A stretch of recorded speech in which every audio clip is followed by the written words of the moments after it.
ولقد أرسلنا نوحا إلى قومه إني لكم نذير مبين ألا تعبدوا إلا الله إني أخاف عليكم عذاب يوم أليم. Siang dan malam hanya untuk mendapatkan satu hadis. Tentunya nikmat para ulama dan Allah dalam menuntut ilmu bukan sesuatu yang asing. Dan kalau kita kaitkan untuk kehidupan kita zaman ini tentunya jauh berbeda, karena saat itu hadis Nabi SAW dibutuhkan dan bertebaran di seluruh penjuru dunia. Sehingga para ulama kita ketika ingin mengetahui hadis Nabi SAW, maka mereka harus menempuh perjalanan yang sangat panjang dan lama. Tapi tidak menutup kemungkinan bagi kita yang ingin mengamalkan sunnah para ulama salaf dalam mengamalkan ini, tentunya bukan sesuatu yang tercela seorang untuk keluar dari kampung halamannya menuntut ilmu agama, karena setiap langkahnya akan menjadi amalan ibadah sisi Allah Subhanahu wa Ta'ala. Kemudian di dalam bab ini Al-Imam Al-Bukhari rahimahullah ta'ala tidak pernah mengeluarkan satu hadis atau satu riwayat yang menunjukkan kepada makna seseorang keluar menuntut ilmu, keluar dari kampung halamannya.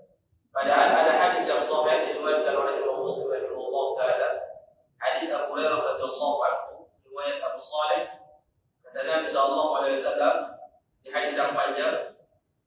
Kemudian di situ di tengahnya di akhir hadis Nabi sallallahu alaihi wasallam menyebutkan, "Man salaka tariqan yaltamisu fihi ilman sahhala Allahu lahu bihi tariqan ilal jannah."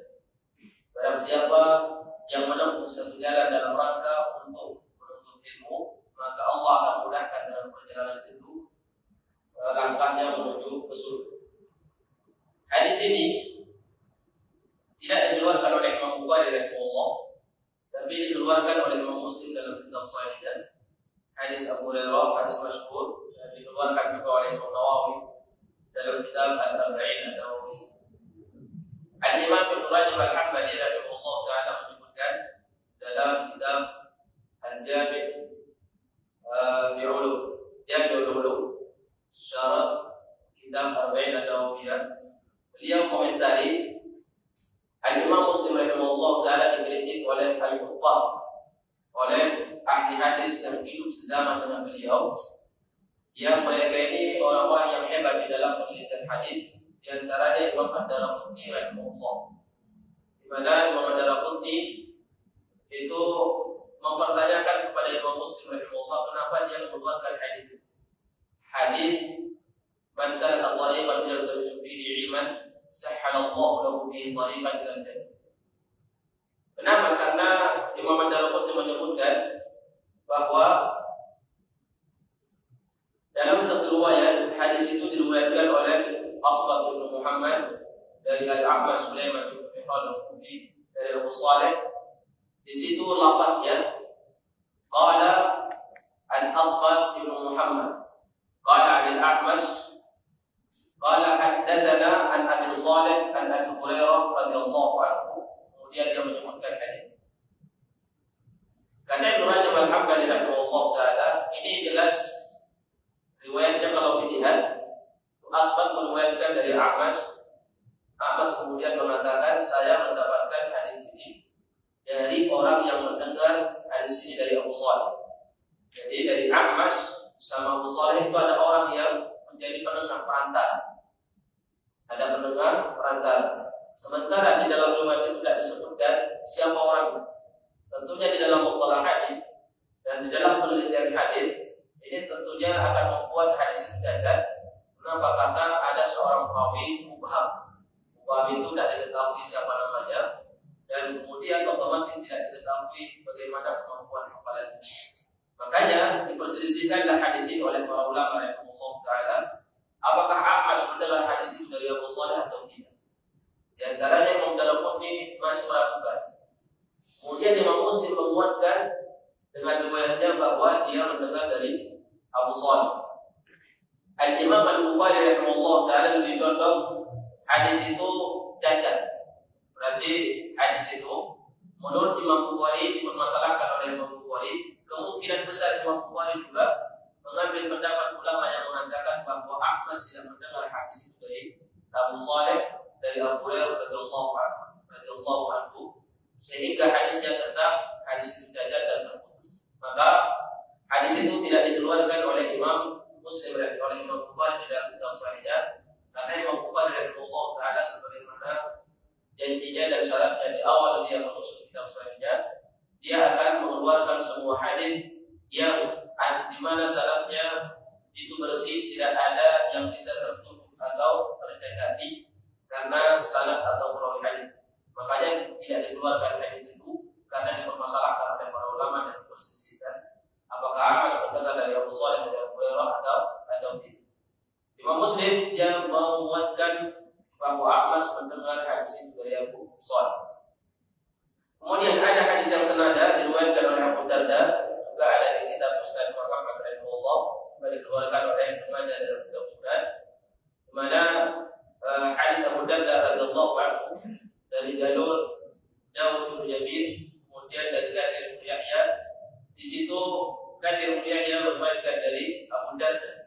Lafaz hadisnya, "Man salaka tariqan yaltamisu fihi ilman sahhalallahu lahu bihi tariqan ila jannah." Dengan riwayat yang panjang untuk menghadiskan.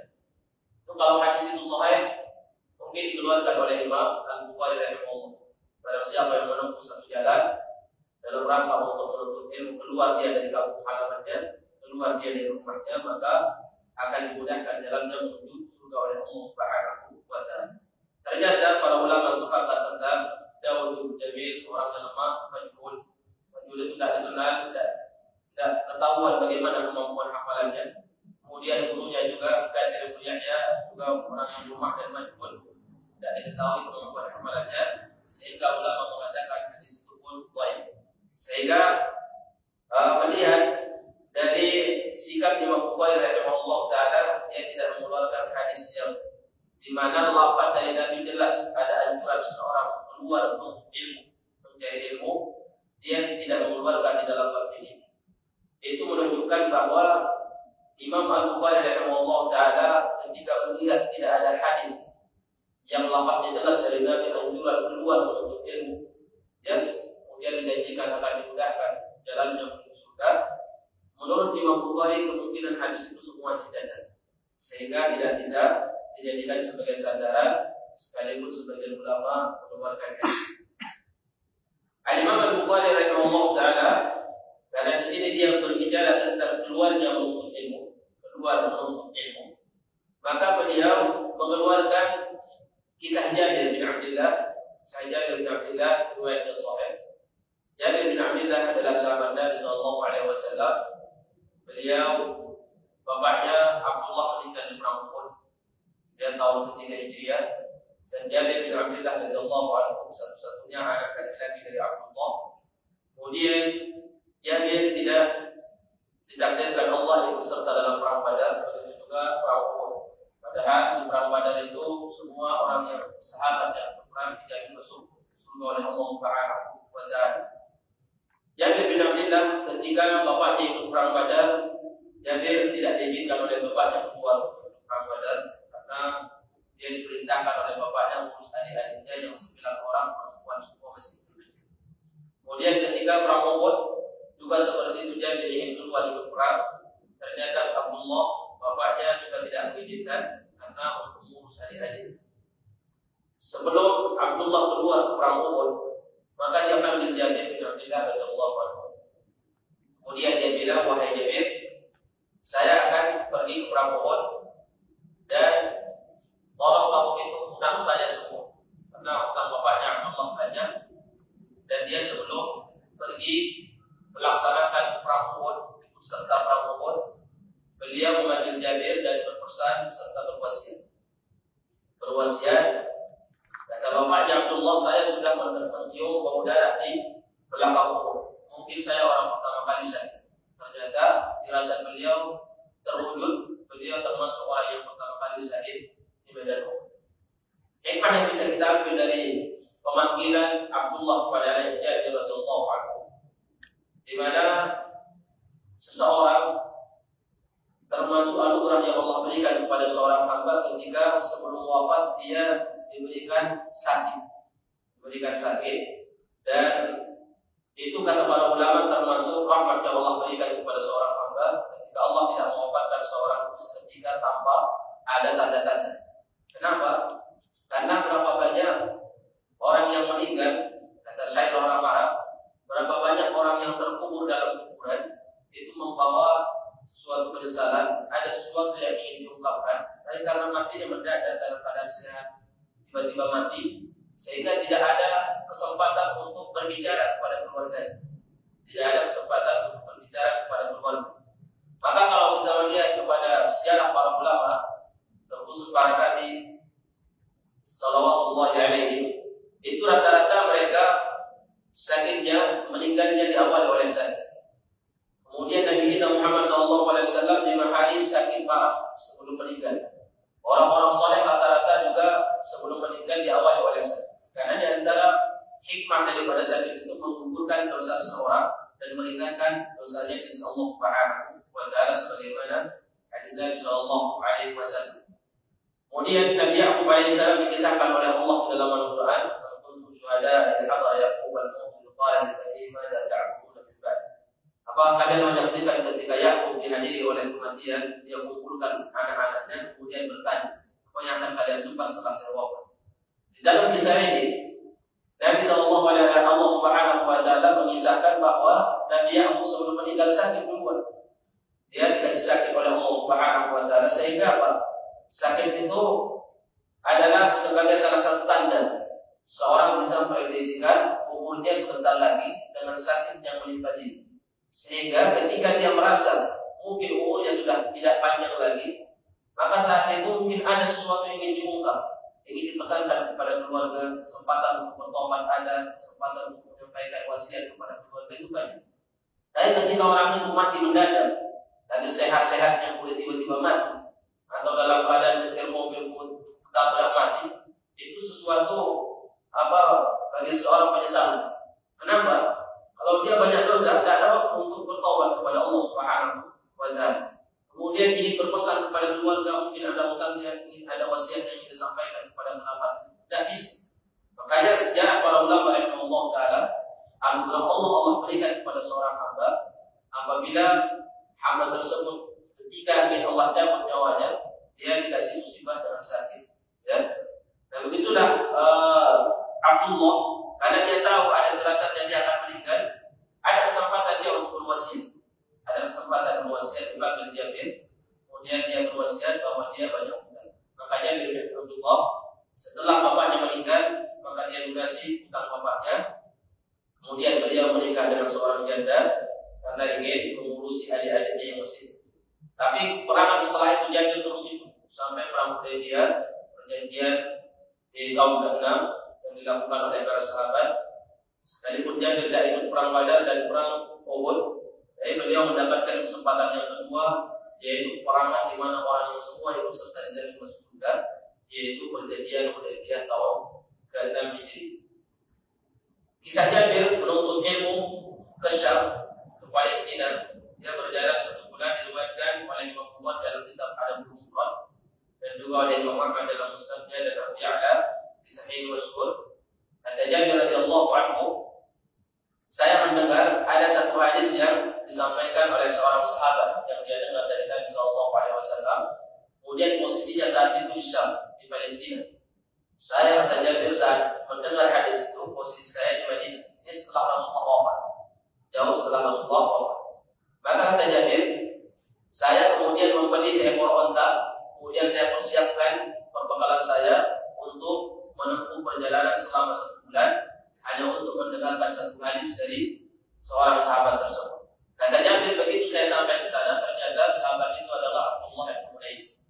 Begitu Abdullah bin Unais tahu Jabir yang datang, maka dia keluar, kemudian dia berpelukan sama Jabir bin Abdullah karena semuanya sama-sama sahabat radhiyallahu anhu.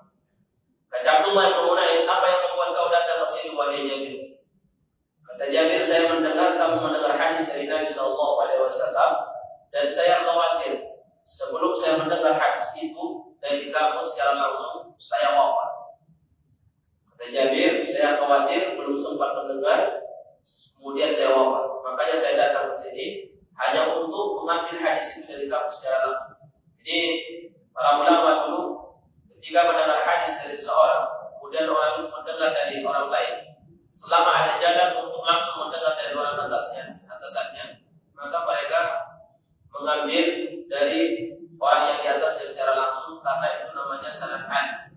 Jadi antara dia dengan Nabi SAW itu sedikit, sehingga kemungkinan salah pembawaan hadis itu mungkin sedikit. Maka kata Abdullah bin Unais, saya mendengar hadis dari Nabi SAW. Bunyi hadisnya, yusyarun nasu yawmal qiyamati uratan ghurlan hufatan. Nanti hari manusia semua pada hari kiamat akan dikumpulkan dalam keadaan telanjang, dalam keadaan tidak pakai sandal, dalam keadaan tidak dihitan oleh Allah kepada maksud. Maka Jabir setelah mendengar hadis itu dia pulang ke Madinah, juga menempuh perjalanan 1 bulan. Berjalan dia pakai onta 1 bulan, pulang 1 bulan. Total semuanya perjalanan yang dia tempuh untuk mendapatkan satu hadis itu 2 bulan perjalanan. Itu semuanya dalam rangka untuk menuntut ilmu. Kemudian kebiasaan para sahabat ini dilanjutkan oleh ulama tabi'in radhiyallahu anhum. Jadi mereka punya kebiasaan, kalau mereka masih usia mereka belasan tahun, mereka memanfaatkan hafal Quran. Kemudian kalau sudah selesai hafal Quran, belajar kepada syekh suyuh-suyuh atau syekh-syekh yang ada di tempat mereka. Ketika mereka sudah mulai menginjak umur mendekati atau lewat dari belasan tahun, mereka baru rihlah talabul ilm. Di banyak para ulama rihlah dalam talabul ilm. Sebagaimana yang saya sampaikan, bagi Maklan dari Andalus itu keluar sampai ke Irak berjalan kaki dari Andalus ke Spanyol itu selama 34 tahun. 34 tahun ingin bertemu dengan Imam Ahmad rahimahullah taala, dan beliau adalah orang yang menyebarkan sunnah Nabi di daerah Spanyol yang sebelumnya mereka kurang kenal dengan sunnah Nabi SAW. Perjalanan itu diceritakan oleh para ulama karena unik. Bagi ulama Maklan itu, kalau mungkin ulama dulu ada yang pakai keledai, ada yang pakai onta, ada yang pakai kuda. Tapi bagi ulama Maklan itu sengaja dia berjalan keluar dari negara Spanyol, kota Andalus, ya, itu menuju Irak dan negara-negara yang lain. Itu jalan kaki beliau. Ditempuh selama 34 tahun. Perjalanan pertama sampai dia balik ke Andalus 20 tahun.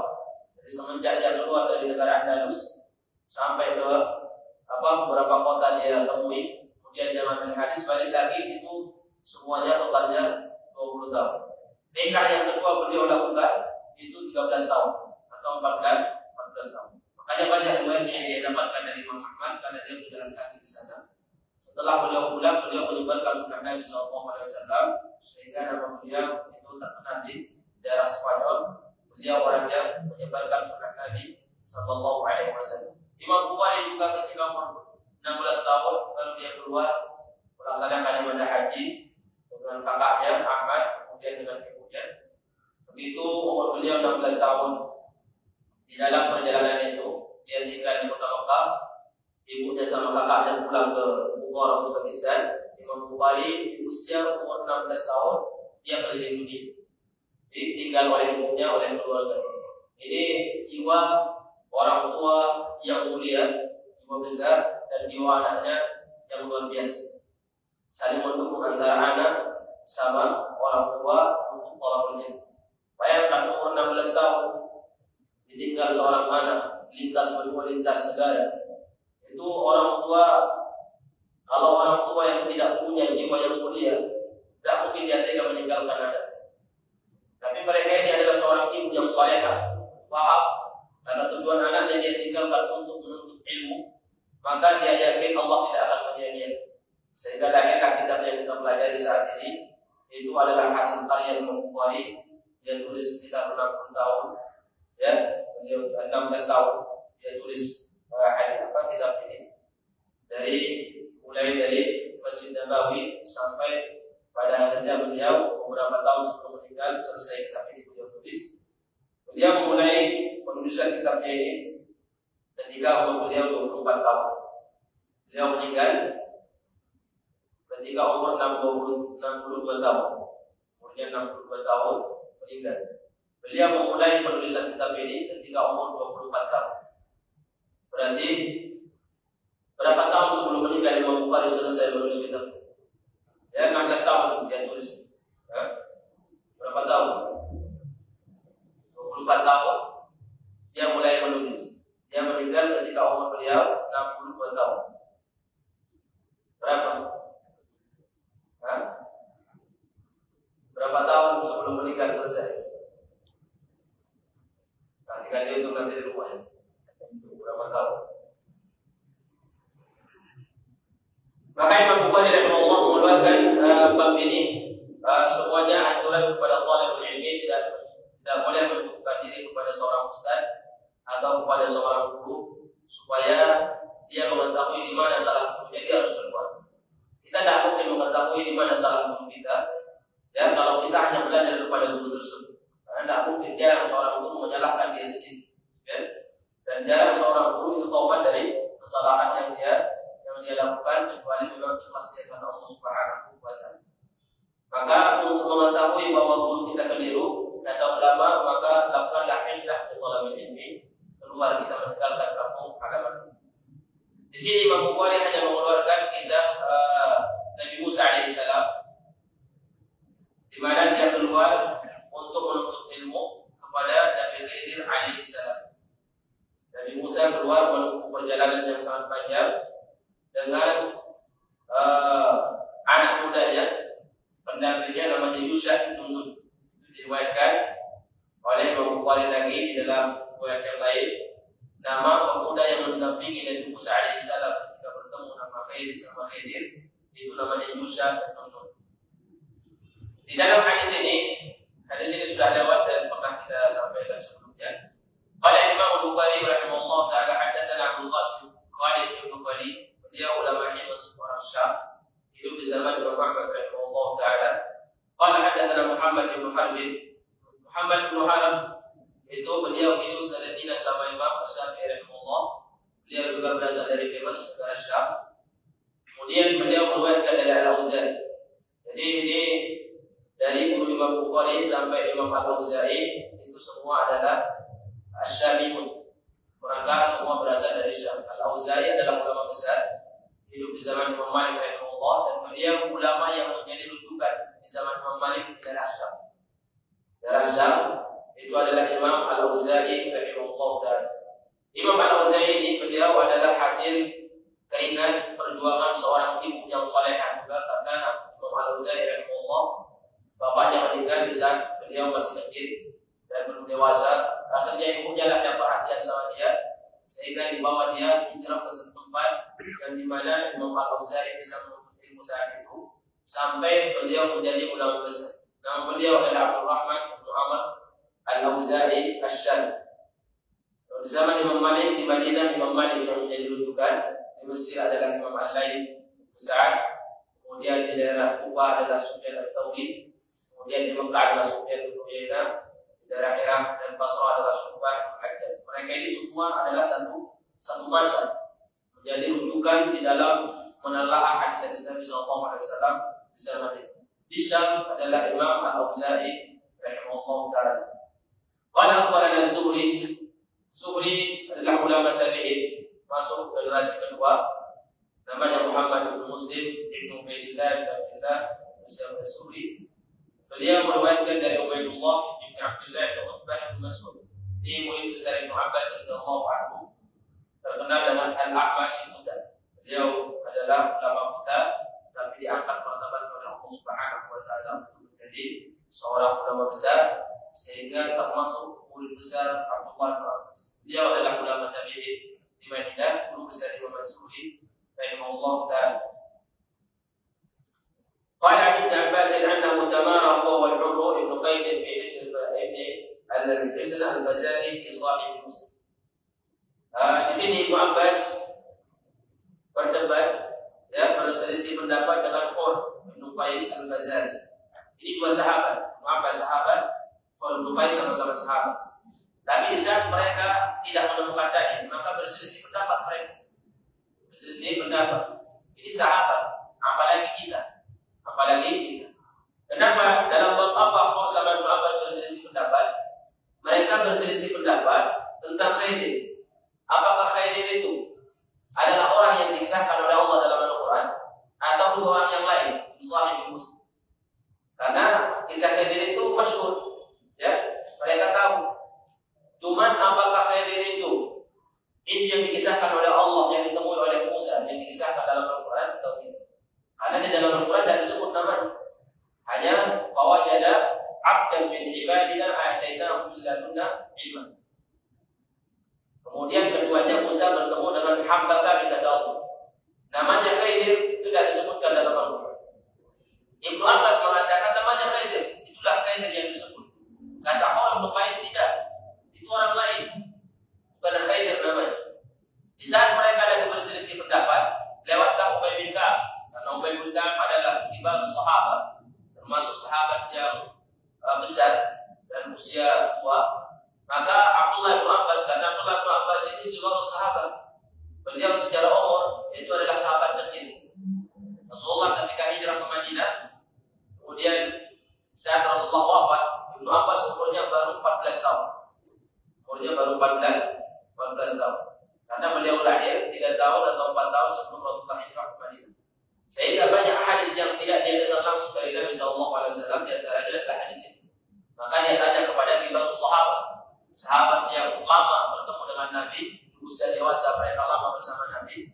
Maka Ibnu Abbas tanya kepada Ubay bin Ka'ab, wahai Ubay, apakah pernah kamu mendengar Rasulullah menyebut tentang orang yang ditemui Musa? Apakah namanya Khidir? Kata Ubay bin Ka'ab, iya. Kata Ubay bin Ka'ab, iya. Kata beliau, faqala Ubay, na'am sami'tu an-nabiyya yadhkuru sya'nahu. Kata Ubay, aku pernah mendengar secara langsung dari Nabi, beliau cerita tentang Khidir. Apa yang kata Ubay? Bainama Musa fi mala'in min Bani Israil. Kata Nabi, kata Ubay bin Ka'ab, suatu hari Musa berada di tengah-tengah pembesar atau Bani Israil. Idja'ahu rajulun faqala. Tiba-tiba ada orang yang bertanya, ata'lamu ahadan a'lama minka? Apakah kamu tahu ada orang yang lebih pintar daripada kamu, wahai Musa? Qala Musa la. Nabi Musa mengatakan, setahu saya tidak ada. Nabi Musa bilang, setahu saya tidak ada orang yang lebih pintar daripada saya. Fa'allahu ta'ala ila Musa, maka saat itulah Allah menurunkan wahyunya kepada Musa, bala. Wahai Musa, tentu ada, wahai Musa, abduna Khadirun, hamba kami namanya Khadir. Fasa'ala as-sabila ila luqihi, maka Musa bertanya bagaimana caranya bertemu dengan Khadir. Ini syahidnya di sini. Beliau keluar untuk meninggalkan Bani Israil dalam rangka menuntut ilmu. Dijadikan dalil oleh Imam Bukhari karena ini kalau misalnya sahih, ya, tidak diperselisihkan secara sanad. Faja'ala Allahu lahu ta'ala, maka Allah menjadikan untuk Nabi Musa tandanya adalah hud. Hud itu ikan besar. Hud. Wa qila lahu idza faqadta al-huta farji fa innaka satarqa. Kalau nanti ikan besar ini hilang dari keranjangmu, maka baliklah kamu temui, kamu cari di mana tempatnya hilang. Nanti kamu akan mendapatkan Khidir itu di sana. Ternyata begitu ikan asin itu keluar dari keranjang, Nabi Musa belum sadar. Yusha itu sudah tahu, cuma lupa dia mau mengingatkan Nabi Musa alaihissalam. Ternyata setelah lewat tempat itu, maka Nabi Musa baru mengatakan, "Ara'aita id awayna ila as-salat." Kata Nabi Musa, wa qala fakana Musa yattabi'u 'athara. Maka Nabi Musa meminta kepada pemuda itu yang mendampingi dia, mana ikan kita sebagai bekal mau dimakan. Ternyata kata anak muda itu, waktu kita singgah di satu tempat itu hilang. Saya lupa mau ikan. Yang bikin saya lupa adalah syaitan. Maka Nabi Musa mengatakan, kata Nabi Musa, dari kama kunna nabghi. Kita berjalan ini, perjalanan panjang tujuannya untuk menemui Khadir itu di mana? Fantadda ala atharihi ma qasasa, maka keduanya balik mengikuti jejak mereka. Fawajada Khadiran, maka keduanya Nabi Khidir alaihi salam dalam keadaan berbaring, mukanya ditutup dengan kain, musajjal bi thawbin. Maka fakana min sya'niha ma qassallahu ta'ala fi kitab. Itulah kisahnya yang Allah kisahkan di dalam Al-Quran. Nah, di sini Ibnu Abbas yang tadinya dia kurang yakin, ya, karena tidak ada dalil. Cuma dia setahunya namanya Khidir. Ketika dibantah sama Khalid bin Qais, dia juga enggak ragu. Dia juga, karena saya tidak punya dalil. Maka ketika Ibnu Abbas dapat dalil, tidak ada jalan bagi Allah untuk menentang lagi, karena sudah ada dalil. Maka para sahabat radhiyallahu anhum, sekalipun mereka orang yang hebat, tetap mencari dalil. Tetap mencari dalil karena agama ini dibangun di atas dalil, bukan dibangun di atas pendapat manusia. Sekalipun itu sahabat, maka pendapat sahabat sekalipun itu tertolak apabila bertentangan dengan dalil. Maka Allah Subhanahu wa taala lewat kisah Nabi-Nya menyebutkan, yang saya tinggalkan kata Nabi ada dua, apabila kalian berpegang teguh maka kalian tidak akan tersesat, yaitu kitab Allah dan sunnah Nabi sallallahu alaihi wasallam. Di hadis yang panjang ini Imam Bukhari hanya mengambil kisah keluarga Musa sebagai dalil bahwa seorang talibul ilmi dianjurkan untuk keluar meninggalkan kampung halamannya, kemudian berjalan menjelajah dunia untuk mencari ilmu syar'i.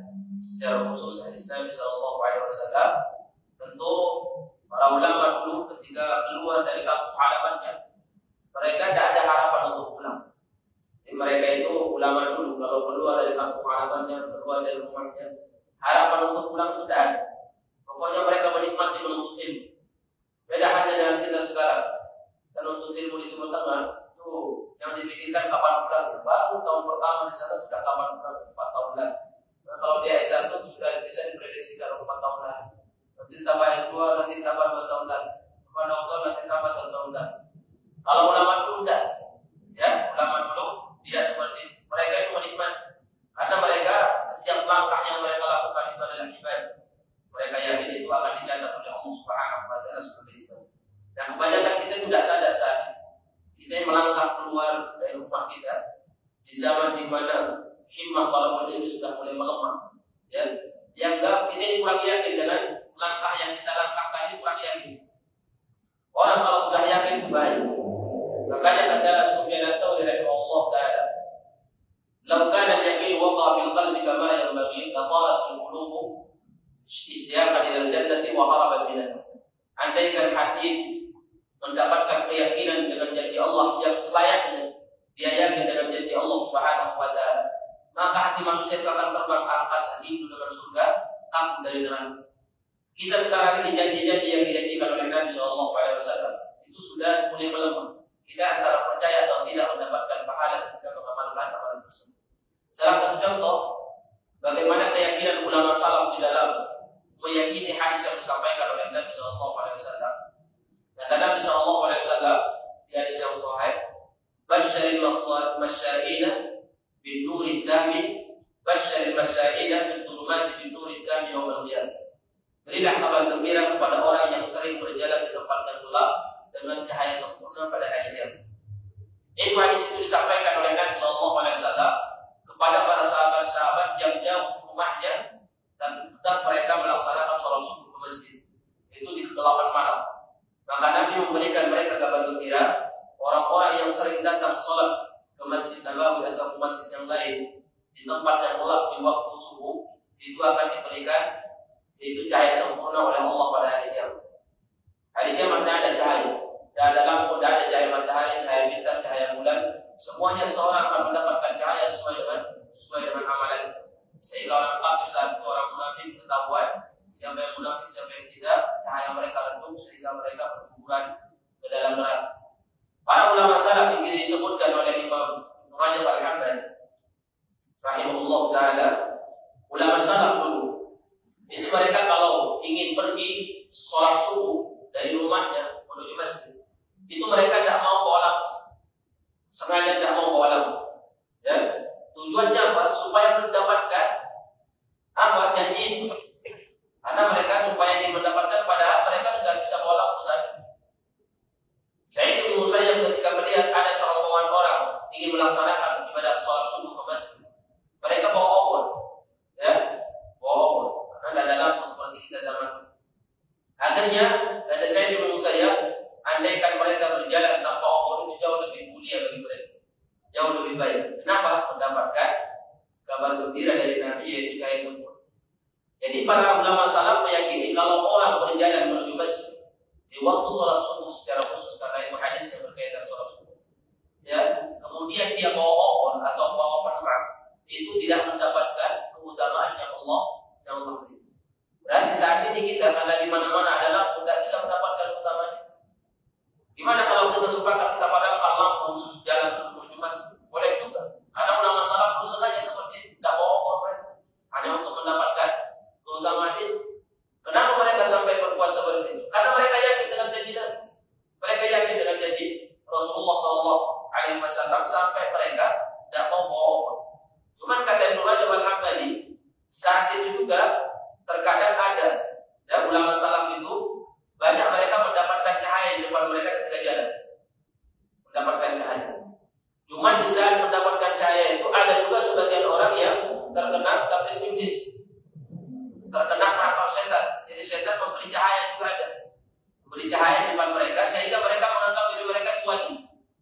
Ya, menurut saya tuan. Dan kata Ibnu Rajab Al-Hambali, inilah yang bahayanya. Kalau seorang tidak bisa membedakan mana cahaya rahmat dari Allah sebagai kemuliaan, mana yang dari setan, mana yang dari syaitan. Dan setan ikut ambil di situ, supaya orang itu ujub di dalam hatinya, dia anggap diri sebagai wali, ada cahaya di depannya, padahal setan yang kasih.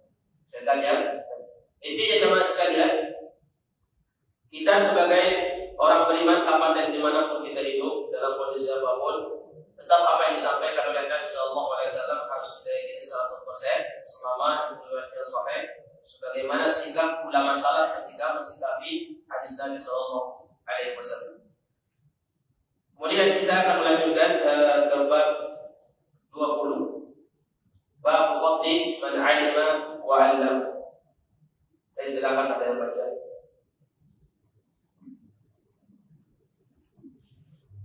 Bismillahirrahmanirrahim. Qala al-mu'allif al-imam al-Bukhari rahimahullah ta'ala, babu fadli man 'alima wa 'allama.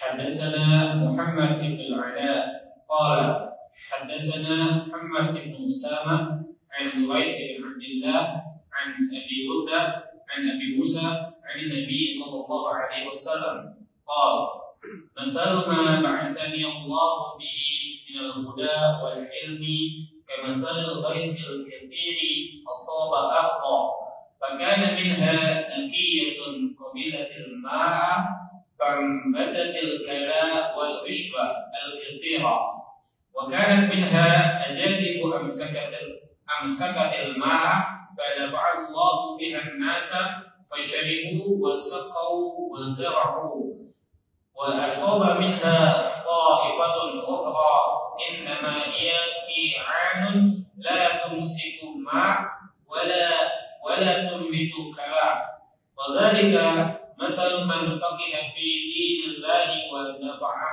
ما بعثني الله به وعلم وعلم ومثل من لم يرفع بذلك رأسا ولم يقبل هدى الله الذي أرسلت به. قال أبو عبد الله قال إسحاق وكان منها طائفة قيلت الماء يبلوه الماء والصفصف المستوى من الأرض. Jazakumullah khairan. Bab yang selanjutnya bab fadli man 'alima wa 'allama. Bab keutamaan orang yang punya ilmu syar'i kemudian dia berdakwah. Jadi ada syaratnya mendapatkan keutamaan hadis ini. Satu, dia punya ilmu. Yang kedua, dia berdakwah. Dakwah tanpa ilmu juga bahaya. Kemudian punya ilmu dan berdakwah juga bahaya.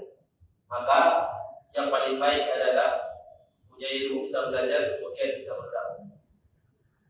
Para ulama rahimahullah ta'ala setelah mereka belajar bertahun-tahun, maka ada sesi yang kedua, yaitu saatnya untuk berbagi, saatnya untuk berdakwah. Setelah mereka keliling dunia, maka mereka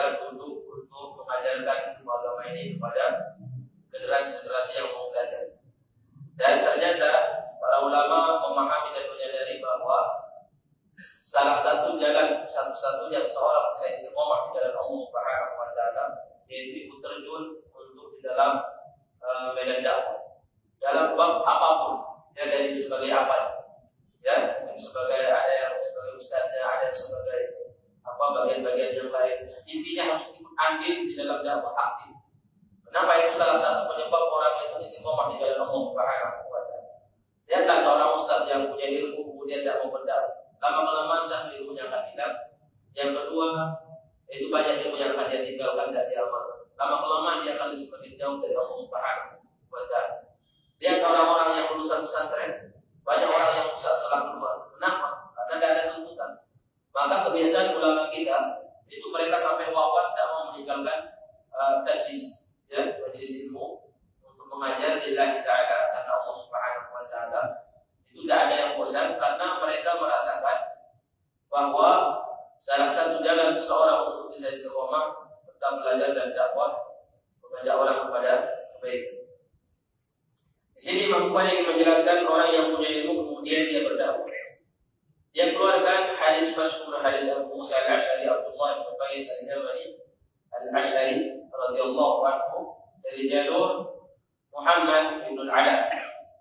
Qala Imam Bukhari rahimahullah ta'ala haddatsana Muhammad bin al-Ala Abu Quraib.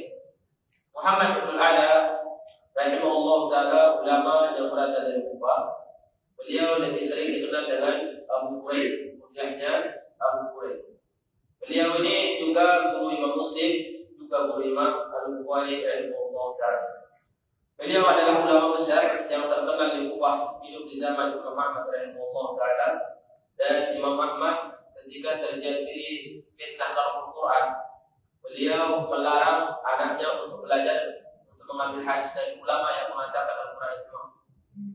Dan beliau mengatakan, andaikan saya masih bisa dan mengizinkan orang untuk belajar kepada ulama-ulama yang sudah terlanjur mengatakan Al-Quran itu makhluk saja. Karena banyak ulama saat itu terlanjur atau terpaksa mengatakan Al-Quran itu makhluk. Kata Imam Ahmad, saya hanya mengizinkan kepada dua orang.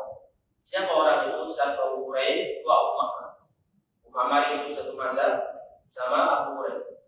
Ada apa dengan Abu Muhammad? Kata Imam Ahmad, Abu Muhammad setelah dia secara terpaksa mengatakan Al-Quran makhluk, dia saat itu menyesal.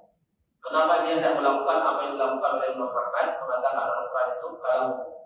Dan dia sangat iri sama Imam Ahmad dan ulama-ulama yang seperti Imam Ahmad yang tegas saat itu menyuarakan kebenaran.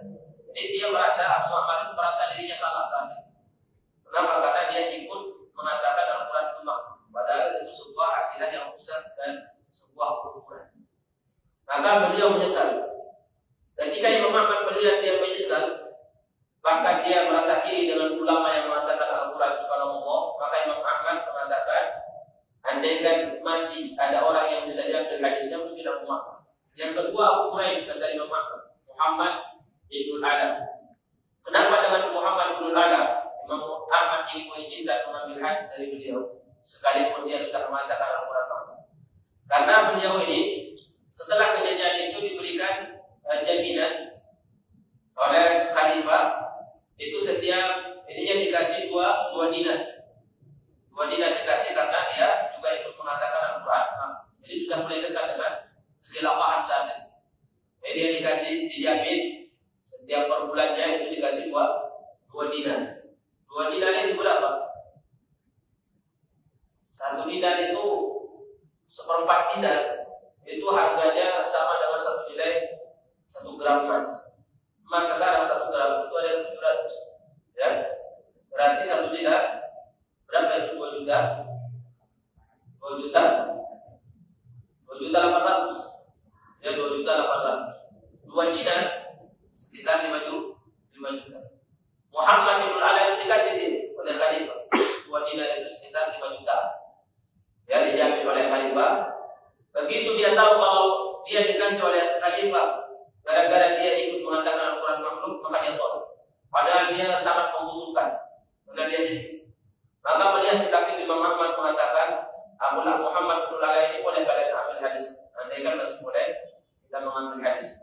Imam Ahmad memuji beliau karena beliau tidak mau mengambil pembelian dari khalifah disebabkan karena imbalan dan timbal balik dari ucapan beliau yang mengatakan Al-Quran. Kemudian Muhammad bin Ala meriwayatkan dari Hammad bin Usama, ini juga ulama Kufah.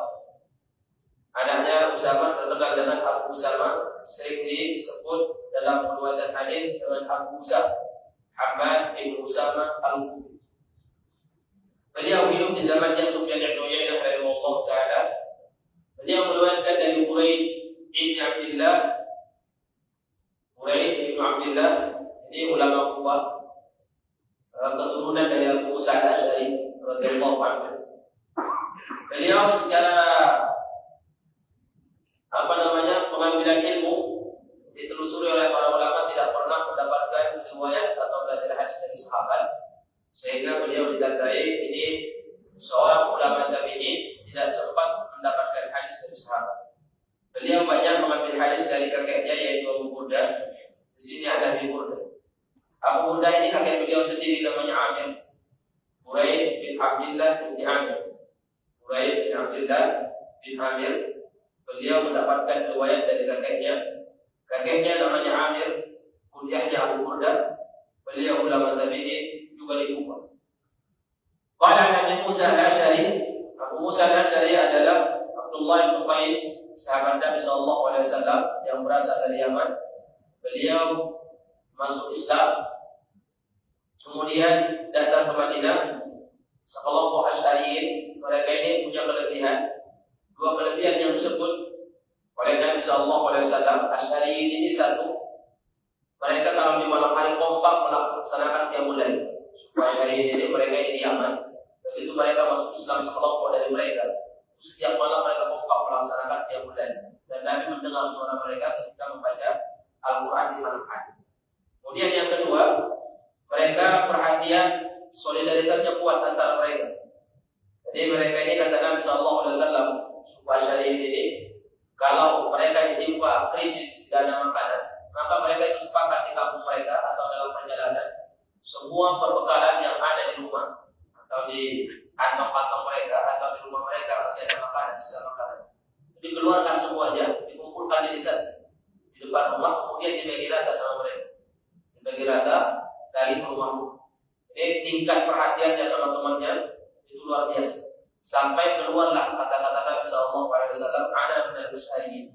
Saya menisbatkan diri kepada suku Asy'ari. Karena Nabi melihat ada dua nilai, satu mereka ahli nilai, kedua perhatian sama teman mereka, sama saudaranya. Di antaranya dari suku itu adalah Abu Musa al-Asy'ari radhiyallahu anhu. Namanya Abdullah bin Qais, meninggal pada tahun 50 Hijriah, ada yang mengatakan 51 Hijriah. Para ulama berselisih pendapat tentang kewafatannya. Qala Nabi sallallahu alaihi wasallam, "Mathalu ma ba'athani Allah min al-huda wal 'ilmi kamathali al-ghayth al-kathiri asaba ardan." Mathal, kalau mathal itu adalah perumpamaan yang unik, gitu ya, perumpamaan yang menakjubkan. Kalau mithlun itu perumpamaan biasa, antara bulan, kamu seperti si bulan. Tapi kalau mathal itu perumpamaan tapi unik, dia luar biasa ini. Penyerupaannya luar biasa. Di sini Nabi sallallahu alaihi wasallam menyebutkan mathal. Ya, mathal. Mathalu ma ba'athani Allah min al-huda wal 'ilm. Perumpamaan petunjuk dan ilmu yang saya bawa, yaitu Al-Qur'an, yang dibawa oleh Nabi sallallahu alaihi wasallam dan Islam ini secara keseluruhan, adalah kamathal ghaithil katsir, seperti hujan lebat, asaba ardan yang jatuh ke bumi, seperti hujan lebat. Nabi pertama memperumpamakan Islam ini seperti hujan yang lebat. Jadi dulu masa jahiliyah mereka tidak kenal dengan kebenaran, tidak kenal dengan tauhid, dengan akidah, tidak kenal dosa mereka, sehingga terkenal dengan masa jahiliyah, masa kebodohan.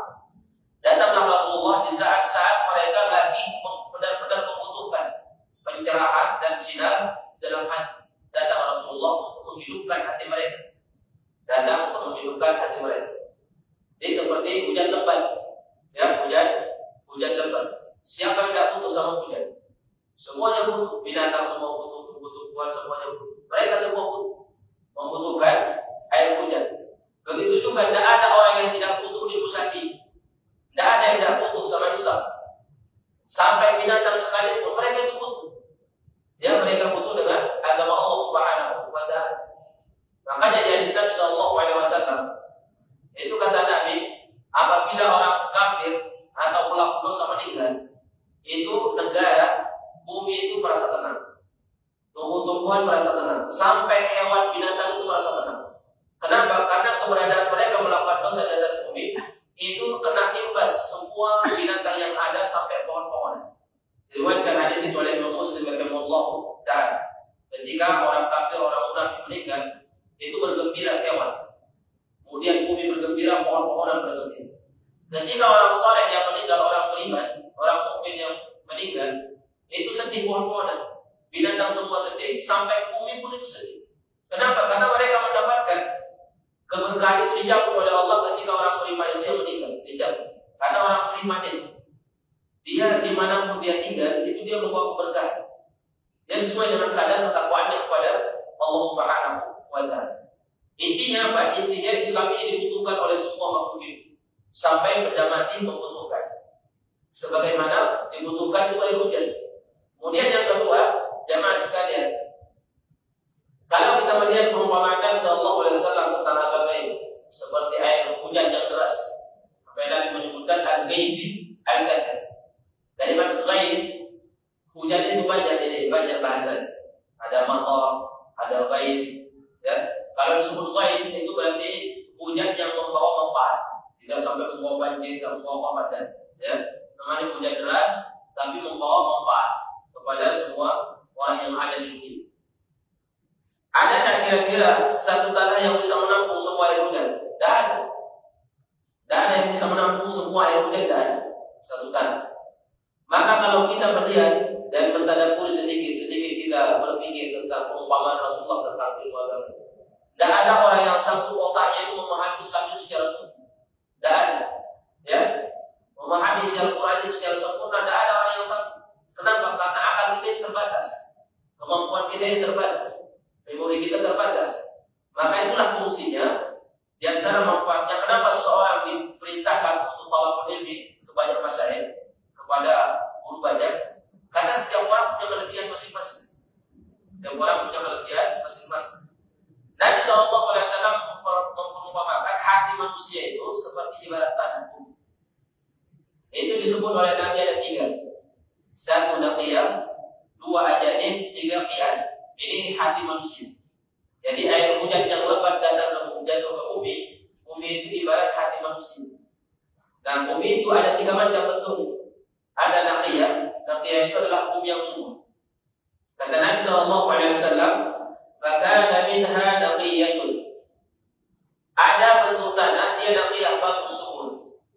Di sumur ini di sini maksudnya di dalamnya itu sudah ada benih-benih, ya, kesuburan. Cuma tidak nampak kesuburan itu. Kenapa? Karena belum ada air hujan. Belum ada air hujan.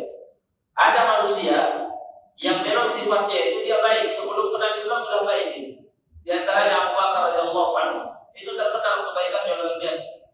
Begitu Islam datang, tambah baik, tambah kelihatan kebaikan. Sama seperti tanah, ada tanah yang subur dan satu menampakkan tumbuh-tumbuhan yang ada di dalamnya. Dan dalamnya ada biji dan bisa keluar. Begitu disentuh oleh air hujan, keluarlah tumbuh-tumbuhan itu. Kata Nabi, tanah seperti itu adalah tanah naqiyah, yaitu tanah yang subur yang bisa menerima air hujan, dimanfaatkan air hujan seperti. Begitulah hati manusia. Ada manusia yang hatinya itu memang hati baik, ya, hatinya itu baik, penuh dengan sifat kemuliaan, cuma tidak kenal dengan kebenaran. Bagaimana dia harus menyembah Allah, bagaimana dia harus bertauhid, dia tidak kenal. Kenapa? Karena tauhid ini, cara ibadah ini harus dipelajari lewat dalil, lewat dalil tauhidiyah. Maka hati manusia yang seperti ini, begitu bertemu dalil langsung nyambung, tambah baik. Makanya suatu hari Nabi ditanya oleh sahabat radhiyallahu anhu, "Ya Rasulullah, man khairun nas?" Siapa manusia yang paling baik? Kata Nabi, "An-ma'adil al-Arab tasal." Apakah tentang orang Arab kalian tanya? Qalu bala ya Rasulullah.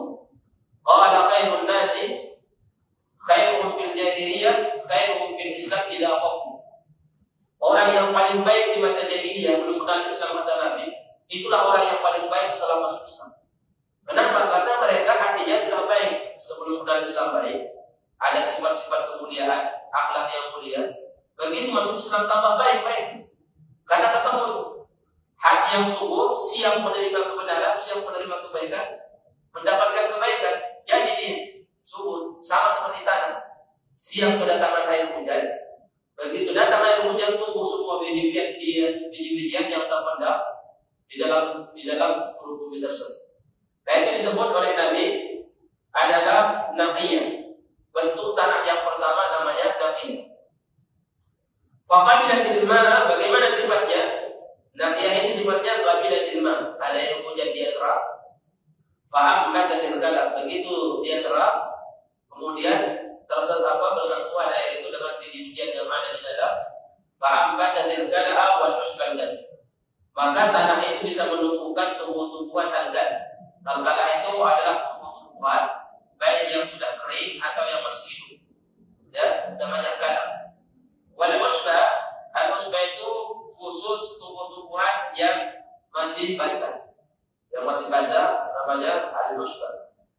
Nah, kata Nabi sallallahu alaihi wasallam, begitu tanah ini mendapatkan air hujan, maka tumbuhlah dia bisa menumbuhkan tumbuh-tumbuhan yang sejuk dipandang. Namun dia tanah yang tidak ada tumbuh-tumbuhannya, itu gersangnya hitam dan enak dipandang. Makanya orang senang dengan melihat lingkungan atau tumbuh-tumbuhan yang tumbuh dengan subur, indah, menyejukkan mata.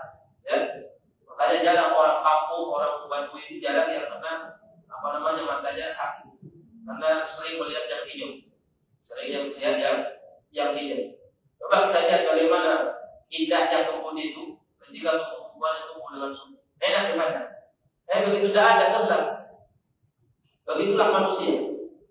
Manusia itu, orang itu kalau dia baik, ada sifat kebaikan, begitu kenal kebenaran, itu akan langsung nampak. Akan langsung nampak dari perbuatannya, dari perkataannya, dari akhlaknya kelihatan. Sehingga orang yang tadinya tidak senang sama kita, karena kita sering menampakkan kebaikan, disebabkan ilmu yang kita pelajari, kelihatan keluar sama orang baik. Hati kita ini ibarat apa? Ibarat tanah yang menyimpan biji-bijian yang siap disentuh oleh air hujan. Sifat hati kita, kalau hati orang itu baik, itu dia siap menerima kebenaran. Suatu saat dia bersentuhan dengan ilmu, keluarlah ya kebenaran, kebaikan yang ada dalam hatinya dalam bentuk ucapan yang baik, akhlak yang mulia, sehingga orang itu senang memandang dia, senang bersentuhan dengan dia, senang bertemu dengan dia. Kita pada yang kita cari siapa? Orang yang akhlaknya baik. Kita akan betah berteman dengan orang itu kalau cara katanya baik, perangainya baik, senang. Ilmu pun seperti itu juga. Ilmu itu mudah didapat oleh orang yang akhlaknya bagus. Kalau akhlaknya tidak bagus, itu ilmu itu lagi. Jadi manusia bentuk tanah yang pertama itu Nabi menggambarkan tentang manusia. Hati manusia itu ada yang seperti itu. Kemudian kata Rasulullah yang kedua, wa kanat minha ajadi. Ada yang gersang. Cuma dia bahasa kecil mah. Begitu air hujan turun, ada ditampung sama dia. Dia tidak bisa menyerap. Jadi ditampung air itu. Sehingga apa? Sehingga nafa'allahu bihan nas. Allah Subhanahu wa taala memberikan manfaat kepada orang lain. Dia tidak bisa menyerap, tidak bisa menumbuhkan tumbuh-tumbuhan, tapi ditampung itu air. Ini juga kelompok manusia yang kedua itu bagus. Orang seperti ini. Artinya apa? Orang lain mengambil manfaat dari dia. Orang lain mengambil manfaat. Makanya ulama ini berselisih pendapat. Apa yang ingin disampaikan oleh Nabi dari dua permisalan? Dari dua permisalan. Di permisalan yang kedua kata Nabi, itu tanah ajadi.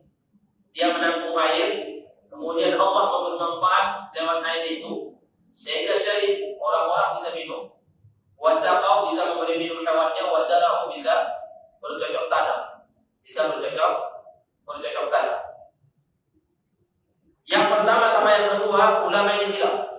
Ya, terjadi perselisihan pendapat apa yang ingin disampaikan oleh Nabi lewat perumpamaan. Ada sebagian ulama yang mengatakan perumpamaan pertama itu adalah orang yang berilmu, kemudian dia bisa mengamalkan ilmunya, kemudian dia bisa menulangkan kepada orang lain. Jadi dia mendapat manfaat dari ilmunya, sebagaimana air hujan itu dia serap, dia minum. Kemudian setelah itu apa? Dia mengajar kepada orang lain, mengajarkan, menularkan ilmu, sehingga ilmu itu tersebar. Yang kedua adalah orang yang punya ilmu, tapi dia banyak meninggalkan yang sunnah-sunnah. Banyak yang tinggalkan yang sunnah-sunnah, tapi dia rajin belajar, rajin mengajar. Dia punya banyak, rajin aktif dia mengajar. Ada tak hamba seperti itu? Ada hamba seperti itu. Ubaidullah bin Umari, Ubaidullah bin Hafiz bin Asim al-Umari, ulama yang hidup sezaman dengan Imam Malik rahimahullah. Beliau itu ahli ibadah, punya ilmu banyak, tapi beliau ahli ibadah. Imam Malik ilmunya juga banyak, ahli ibadah, tapi beliau juga aktif mengajar. Suatu hari dikirimin surat sama Ubaidullah al-Umari. Isi suratnya, wahai Malik, saya melihat kamu ini habis waktumu perhatian sama orang, ngajar. Tiba saatnya kita ini fokus dalam rumah ibadah, ingin kepada Allah, kita perhatikan kasih kita perbanyak ibadah kita. Jangan terlalu banyak habiskan waktu sama orang lain. Seakan-akan Ubaidullah al-Umari, karena mereka sama-sama ulama yang hidup di zaman Imam Malik rahimahullah dan tabi'in, mereka adalah ulama Madinah. Seakan-akan Ubaidullah al-Umari ini sedikit melihat apa yang dilakukan oleh Imam Malik ini sesuatu yang rendah. Di mana surat itu oleh Imam Malik rahimahullah. Kata Imam Malik, wahai saudaraku, Allah sudah membagi amalan ini sebagaimana Allah membagi rezeki. Ya, seorang kaya, ada orang miskin, ada orang standar. Amalan itu seperti, kata Imam Malik, ada orang yang diberikan senang perang, sehingga di mana ada suara perang yang senang dia, tapi ditutup oleh Allah kepada dia pintu yang mulai. Ada orang yang senang, kata Imam Malik, wahai saudaraku, yang mulai terus, yang mulai tidak mau berhenti. Setiap malam yang mulai. Kalau perang dia berhenti. Ada orang yang dia itu mengajar, dia mengajar, senang dia mengajar, tapi mungkin dia mulai dia tidak terlalu. Ada orang dengan puasanya. Maka saudaraku, berbanggalah kamu dengan apa yang Allah beri. Saya juga berbangga dengan apa yang Allah berikan kepada saya. Kamu silakan rajin beribadah fokus, saya juga beribadah dengan cara mengajar. Tapi saya yakin, kata Imam Malik, apa yang saya lakukan sibuk mengajar ini, saya yakin bahwa pahalanya tidak mungkin lebih sedikit dari pahala yang apa yang kamu lakukan. Kata Imam Malik, apa yang saya amalkan ini belum tentu bisa dikalahkan oleh amalan yang kamu amalkan. Maka mari kita bangga sesuai dengan apa yang Allah berikan. Kau bangga dengan ibadah, kata kamu kuat ibadah. Saya bangga dengan ibadah saya dengan cara mengajarkan orang lain. Artinya apa? Ada orang yang punya ilmu banyak, tapi dia memanfaatkan untuk dirinya sendiri. Ya, ada orang yang kurang terlalu mengamalkan, tapi dia rajin untuk berdakwah. Semuanya adalah ibadah. Semuanya itu ibadah kepada Allah Subhanahu wa Ta'ala. Maka ada sebagian ulama yang menafsirkan, ini kelompok yang kedua adalah taraf yang kedua, dia menampung ilmu banyak, ya, tapi tidak bisa mengamalkan semuanya, tidak terlalu aktif mengamalkan semuanya. Kemudian datanglah orang lain, ya, mengambil manfaat dari ilmunya, diambil, diamalkan oleh orang lain. Sama seperti itu tadi. Tanah ini tidak bisa menumbuhkan tumbuh-tumbuhan. Ada orang untuk bercocok tanam, diambil air, bisa memberikan manfaat. Makanya Imam Bukhari dari dua permisalan ini diambil sama dia, bab man alima wa 'allam. Bab keutamaan orang yang punya ilmu tapi dia juga aktif di dalam berdakwah. Maka kita jangan sampai memahami agama ini yang berkewajiban berdakwah hanya para ustaz. Kita semua berkewajiban. Dakwah itu adalah ibadah. Dan dakwah itu dakwah ceramah itu seperti itu. Ya. Ini ceramah seperti ini tidak tahu ini dakwah apa ya. Ya semoga aja berbeda dakwah. Karena ada pemaksaan jadi lebih tahu jam sekian. Semoga berbeda dakwah semuanya. Dakwah itu kita mencegah kemungkaran, mengajak kepada yang ma'ruf, apa yang ada di depan mata kita ajar sesuai dengan kemampuan masing-masing. Kemudian kata Nabi sallallahu alaihi wasallam, wa asaba minha dha'ifatan ukhra, kemudian ada bentuk tanah ya yang lain, innama hiya qiyan. Nabi menyebutnya ini tanah qiyan. Apa sifatnya tanah qiyan ini? La tumsiku ma'an wa la tumbitu kalam.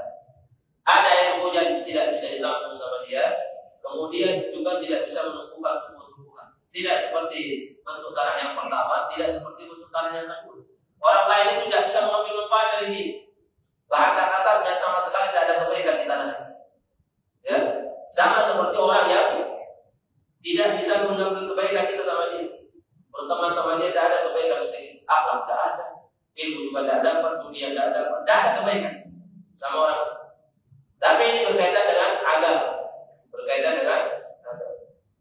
Nah, Nabi SAW melanjutkan, "Fadzalika mathalu man faqaha fi dinillahi wa nafa'ahu ma ba'athani Allah bihi fa'alima wa 'alima."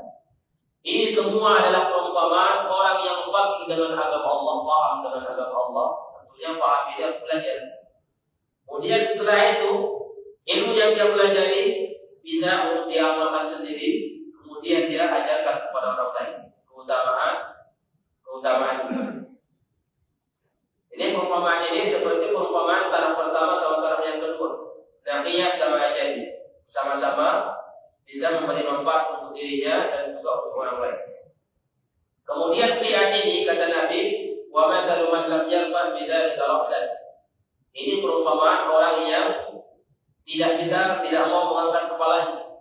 Walam yaqbal hudallahi alladhi ursiltu bihi, dan tidak mau menerima petunjuk yang dibawa oleh Nabi sallallahu alaihi wasallam. Inilah orang kafir. Rata ahli hadis menafsirkan yang ketiga ini orang kafir. Ya, mereka itu tidak mau menerima hidayah yang dibawa oleh Nabi sallallahu alaihi wasallam. Tidak bisa menerima hidayah yang dibawa oleh Nabi sallallahu alaihi wasallam. Jadi ibarat air hujan. Ya, air hujan itu ada atau tidak ada sama bagi dia sama saja. Sama begitu juga manusia. Rasulullah diutus membawa kebenaran atau tidak diutus bagi dia sama saja, tetap aja hatinya tersama.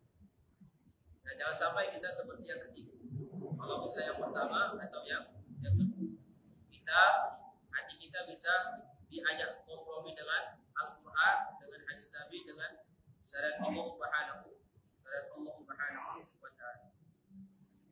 Qala Abu Abdillah qala Ishaq wa kana minha qa'ifatun qayyalatil ma'. Ini Imam Bukhari rahimahullah membawa riwayat yang lain. Ishaq bin Rahawayyah menyebutkan qa'ifatun qayyalatil ma'. Qayyalatil ma' itu artinya menyerap air.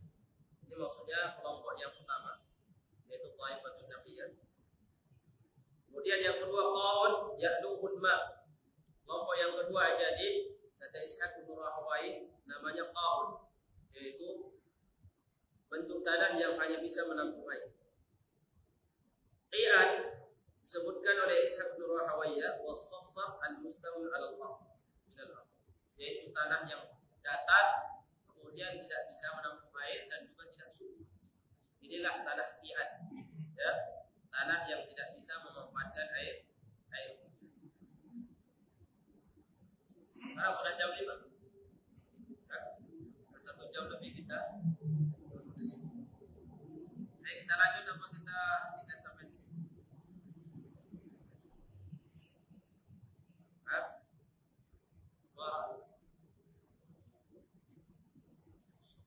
Itu sampai di sini ya.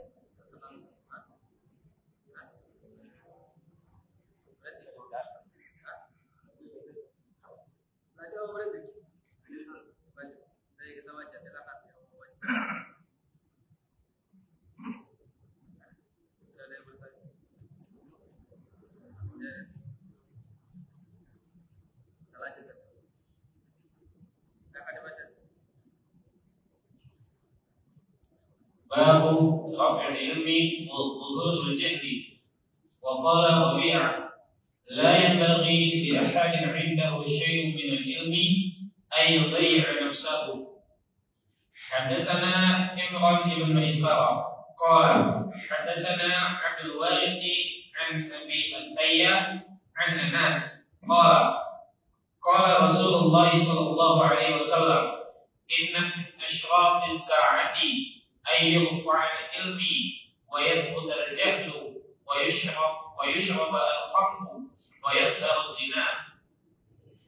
حدثنا مسدد قال حدثنا يحيى عن شعبة عن قتادة عن أنس قال la uhaddithannakum haditsan la yuhaddithukum ahadun ba'di. Sami'tu Rasulullah sallallahu alaihi wasallam yaqul min asyrati as-sa'ati ay yaqilla al-ilmu wa yadhhara al-jahlu wa yadhhara as-sinar wa taksura an-nisa'u wa yaqilla rijalu hatta yakuna li-50 imra'atan al-qayyim al-wahid.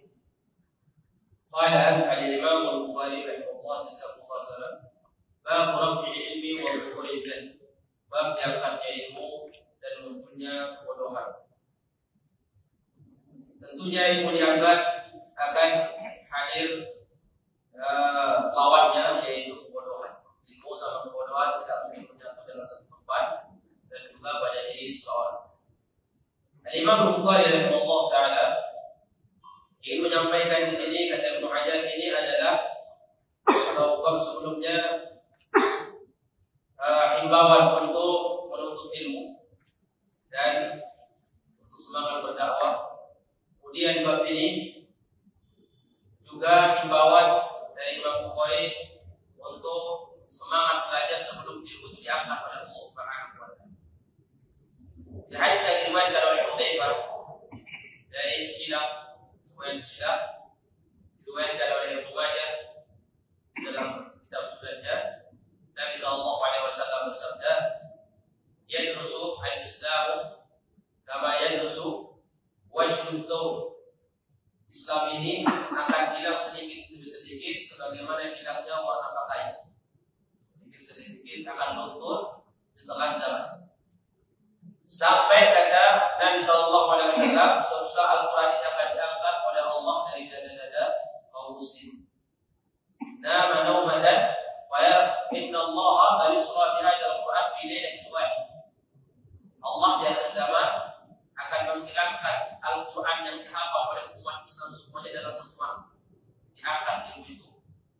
Hatta la yabqa la ya'rifuna ma as-salatu wa ma as-sadaqatu wa ma al-hajj. Sampai mereka ini nanti umat Islam yang zaman tidak tahu apa itu salat, apa itu ibadah haji, apa itu sedekah. Mereka tidak paham karena itu sudah diangkat. Kemudian kata Nabi sallallahu alaihi wasallam, la yabqa illa al-'ajuz wasy-syaykh al-kabir wa yaquluna inna wajadna aba'ana ala hadhihi al-kalimah la ilaha illallah. Sampai kata Nabi, yang hidup saat itu ada orang tua, ya, kelompok orang-orang tua yang mereka mengatakan, kami dulu masih sempat ingat nenek-nenek moyang kami, kakek-kakek kami dulu, orang tua kami mengajarkan kepada kami kalimat la ilaha illallah. Di kalimat la ilaha illallah itu terakhir yang akan diangkat oleh Allah Subhanahu wa taala. Itu terakhir di syariat. Makanya silah bertanya kepada Hudzaifah. Nah, mereka tidak paham sholat, kemudian tidak tahu sedekah, amalan kebaikan tidak ada lagi yang diamalkan, cuma kalimat la ilaha illallah. Kata silah kepada Hudzaifah, mereka yang mengucapkan la ilaha illallah saat bermanfaat kalau mereka tidak sholat. Hudzaifah berpaling, tidak mau menjawab sampai 3 kali. Kata silah, bermanfaat tidak Hudzaifah? Kata Hudzaifah, siapa yang mengucapkan la ilaha illallah saat itu selamat dari adab neraka. Karena mereka tidak tahu lagi sholat, tidak tahu lagi Al-Fatihah itu hilang, ya, diangkat oleh Allah dalam satu malam. Makanya Imam Bukhari rahimahullah ingin memberikan semangat kepada kita semuanya sebelum ilmu itu diangkat. Tentunya diangkat dengan wafatnya para ulama untuk saat ini. Maka tentunya kita harus semangat untuk mengambil ilmu dari mereka. Kemudian beliau di sini membawakan azan dari Rabi'ah bin Abi Abdurrahman. Ini dikenal dengan istilah Rabi'atul Ra'i. Dan Hajar, kenapa beliau lebih dikenal dengan Rabi'atul Ra'i? Karena beliau ini sering sibuk dengan ijtihad, ya, dan orang faqih beliau. Beliau tidak tidak terlalu terkenal dalam masalah hadis. Fikihnya kuat. Guru besar Imam Malik dalam masalah fikih Rabi'atul Ra'i. Apa kata beliau? Wa qala Rabi'ah. Kalau Imam Bukhari bilang qala Rabi'ah atau qala fulan, adapun tidak ada sanadnya, Imam Bukhari tidak mungkin ketemu sama Rabi'ah. Rabi'ah ini gurunya Imam Malik. Imam Bukhari aja sama Imam Malik tidak ketemu, sama Imam Syafi'i aja tidak ketemu. apalagi sama guru Imam Malik. Tapi dia bilang qala Rabi'ah, mana sanadnya? Sanadnya ada di Imam Bukhari, dia tahu, dia hafal. Cuman karena tujuan dia di sini mengumpulkan hadis Nabi, maka semua perkataan sahabat, tabi'in atau ulama setelahnya itu sudah dia bawakan sanad. Tapi kalau hadis perkataan Nabi dia bawakan sanad. Karena tujuannya perkataan seperti ini hanya ta'anus, hanya menghibur, ya, hanya menguat, bukan. Waqala Rabi'ah, kalau dia bilang waqala Rabi'ah yang menandakan bahwa sanadnya sampai kepada Imam Bukhari sahih, atau sampai namanya sighatu at-tasrih, sighah al-jazm, jadi namanya sighah al-jazm, bentuk lafaz yang menunjukkan sanadnya kuat, tidak jadi. Waqala Rabi'ah la yanbaghi li ahadin indahu syai'un min al-'ilmi an yudayyi'a nafsahu. Tidak layak bagi seseorang memiliki ilmu kemudian dia menyia-nyiakan diri. Ini berharga ini perkataan itu, ya. Apa maknanya? Ibnu Hajar menyebutkan ini maknanya ada tiga. Maknanya ada tiga. Kata Ibnu Hajar ada sebagian ulama menafsirkan makna dari kalimat al-Arabiyatul Wahid. Tidak pantas bagi seseorang yang punya kemampuan untuk memahami agama Allah, kemudian dia sibuk untuk memahami yang lain. Jadi orang-orang cerdas, orang Islam yang cerdas itu tidak layak belajar ilmu yang lain. Seharusnya Islam itu dipelajari. Ya, kalau kita tidak, kita kalau ada anak kita yang cerdas itu jurusan kedokteran. Ya, kalau yang agak jelimet-jelimet, agak kurang-kurang sekolah pesantren. Makanya pesantren itu ada istilah katanya tempat bengkel. Ya, tempat pembengkelan manusia yang rusak, yang tidak lagi diharapkan oleh orang tuanya, ketimbang nanti mati dalam keadaan tidak paham ilmu agama di sekolah pesantren. Makanya banyak ustaz-ustaz umur kepalanya mengajari santri-santri, karena pembuangan kata mereka. Ya, kalau yang cerdas-cerdas ditaruh ke kedokteran. Kata Rabi'ah itu arba'in la yang bagi ahadin. Tidak layak bagi seorang yang punya IQ yang cerdas, yang mudah memahami ilmu agama, kemudian dia belajar yang lain. Itu makna sebagian yang dipahami oleh sebagian ulama. Makna dari kata Rabi'ah Qur'an. Kalau ada anak kita cerdas, udah langsung Al-Quran, hadis Nabi sallallahu alaihi wasallam. Makanya hadis-hadis ini jarang yang hafal. Kenapa? Ada yang mempelajari pembuangan sisa-sisa. Ya, yang cerdas-cerdas kemana? Itu hafal perkataan-perkataan Platon, Aristo, kemudian Sokrates, sama cendekiawan orang-orang Eropa yang dihafal terus sampai buku tebal-tebal itu digali sama mereka. Sehingga yang menghafal hadis ini orang-orang kecil-kecil, tidak sanggup, arba'in tidak selesai, arba'in nawawiyah tidak selesai, ya 4 tahun di pesantren. Karena memang itu rendah. Yang jenis ini harus kita arahkan ke yang menjanjikan dunia. Ini salah keliru, ya. Kemudian makna yang kedua, kata beliau adalah bagi orang alim yang punya ilmu, maka hendaklah dia mencari generasi-generasi yang siap untuk diajar. Jadi dia mencari, jangan duduk mencari. Supaya apa? Supaya Islam tidak terputus generasinya. Maka orang yang alim harus mencari orang-orang yang kuat, yang masih sanggup untuk menghafal, yang masih sanggup untuk belajar. Jadi kalau kita lihat ini seimbang, ya. Sekarang ini yang statusnya paling setengah mengajar orang-orang tua, timbangan anak kecil. Ya, oh ngajar anak kecil itu saya aja minta ampun sampai sekarang gimana caranya itu. Karena saya ngajar anak kecil juga, anak SD, ngajar sejarah Nabawi. Itu ada yang cerita di belakang, ada yang main-main, luar biasa. Maka banyak ustaz-ustaz yang mau ngajar anak kecil. Mereka maunya ngajar orang-orang tua, orang-orang pensiunan, ya. Karena itu enak mereka diajarin. Kenapa adem, untuk usul sampai tidur itu. Padahal mereka yang disampaikan juga tidak sanggup untuk menghafal.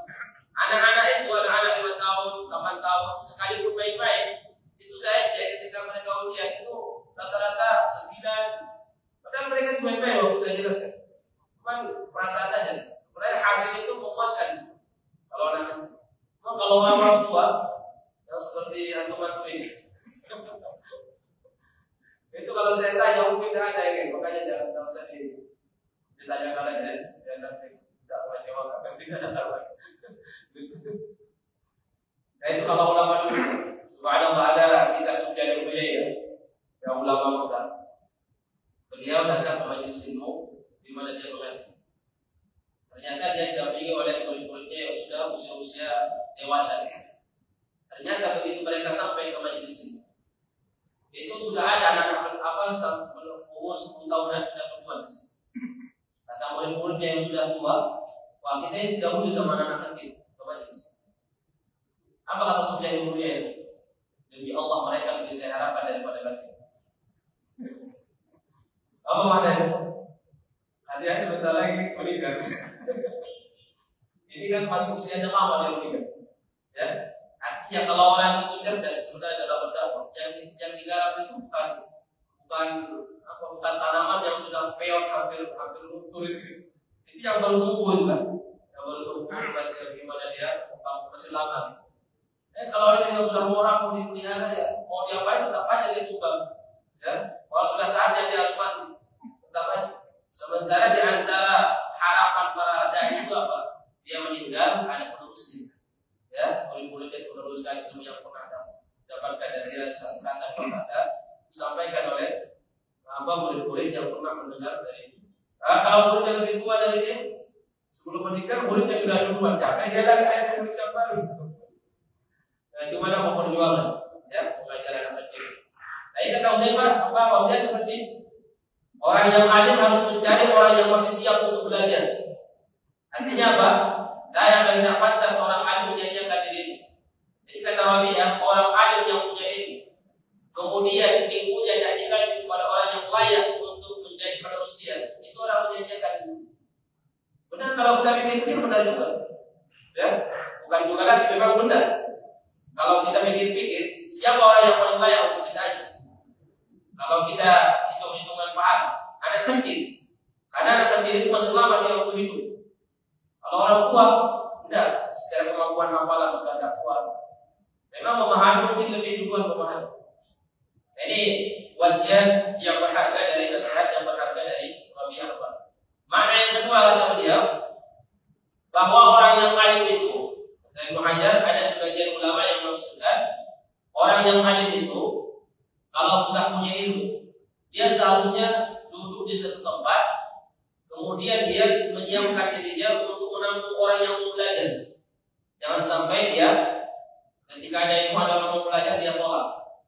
Ya, dia harus mempersiapkan diri. Makanya dulu itu orang belajar Islam itu di masjid, bukan di pesantren. Makanya datanglah orang yang mau belajar usul sudah ada setnya dulu. Ya, di masjid besar di Kufah, di Basrah, di mana? Di Yaman. Ada yang mau belajar tafsir sudah ada dulunya. Tinggal kita pilih. Misalkan kita masuk masjid dulu, ya, tinggal pilih mau belajar apa hadis. Ada setnya di pojok sana. Sudah siap. Ya, mereka belajar nunggu murid dulu. Jadi begitu murid datang, sudah ada apalagi tidak ada obrolan langsung tinggal pilih saja. Tinggal pilih jurusan masing-masing semau dia yang mau mana dulu. Jadi ulama-ulama dulu mempersiapkan dirinya duduk di masjidnya, sehingga kalau ini generasi-generasi anak muda yang semangat belajar tidak susah. Kalau sekarang susah banget, ya, biayanya lagi mahal-mahal, tidak jelas lagi hasilnya. Sehingga apa? Ya santrinya kecewa, orang tuanya lebih kecewa lagi. Kenapa? Karena perbuatan kita semua.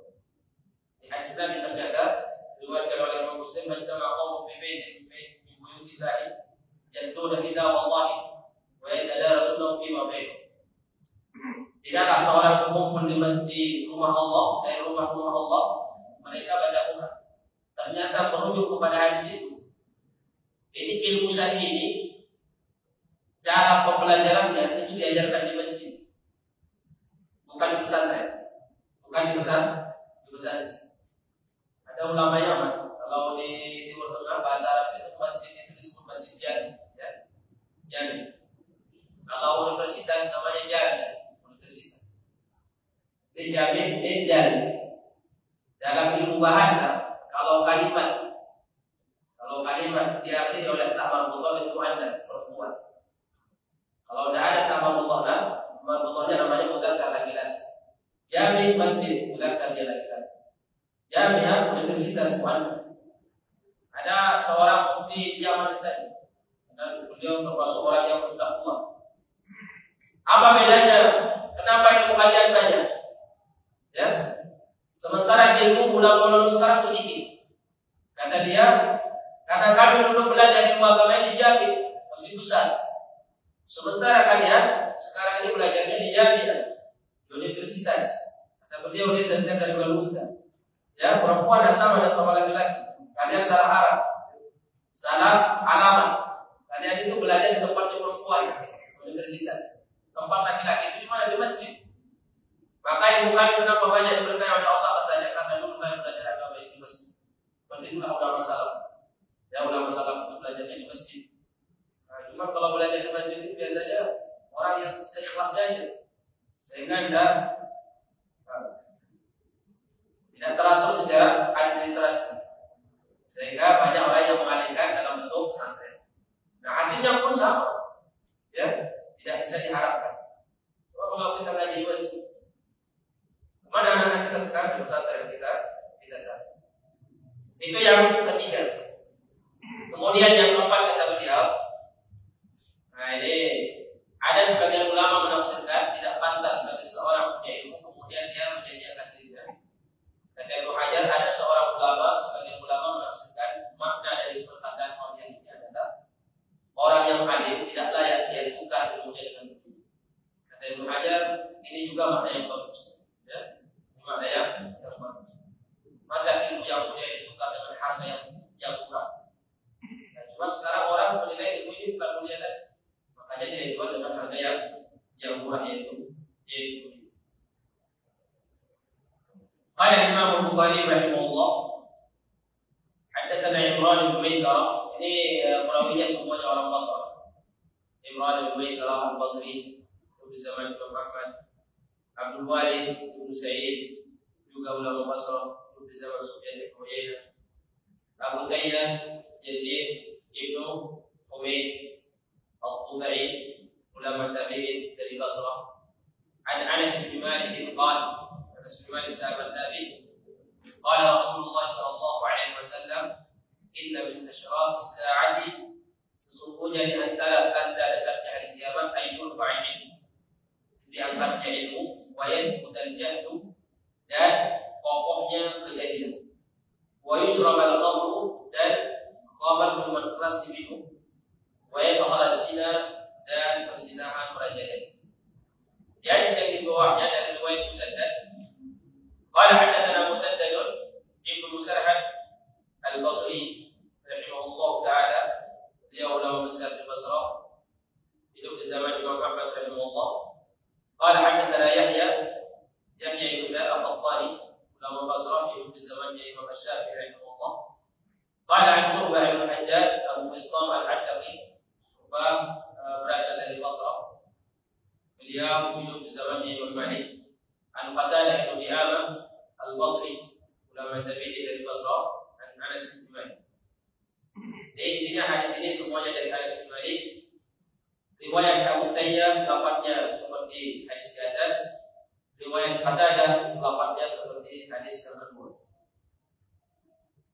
Riwayat Qatadah yang kita bahas karena lebih sempurna.